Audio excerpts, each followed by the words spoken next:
EITA for checking my husband's dashcam footage on his car without his consent. I, 34F, live with my husband, 37M, and daughter, 7F. My daughter and I recently went on a short trip out of state while my husband stayed as he had work and was supposed to look after our dog. On the last day of our trip, we got a call from my husband who was acting distraught and said that our dog Ellie had run away and that he could not find her.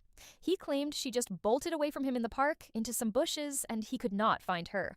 Our dog is quite small, a mini poodle mix and almost 13 years old. She is still active, but it is really unlike her to run away from us. And I was suspicious, but chose to believe my husband and me and my daughter were in grief, but did not want to blame him. When we came back home, he seemed surprisingly okay, unlike us. Ever since the pandemic, my husband started working from home, and he has always been annoyed at how much attention we gave Ellie, and hated how Ellie begged to sit on our laps and his while he worked. A few days later, we got a call from an animal rescue in a neighboring state quite far from us that she had been found. I picked the phone, and it was on our landline, which we almost never use these days, but was the contact on the microchip.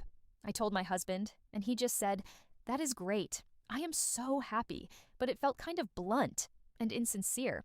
I said it is strange that she got so far, and he responded that someone must have stolen her and then abandoned her. This made little sense to me as to why that would happen. When he was out drinking with his buddies, I copied the videos from his dashcam for the days I was away and saw that he had indeed taken Ellie far out of state and clearly dropped her in front of his car, thrown a frisbee-like object into a field, yelled fetch, and drove off without her. I was livid and confronted him, and he just stupidly muttered how he dropped her there so she could find a farm and have a better life. And then the next day got really angry at me for viewing his dashcam and called me and my daughter AH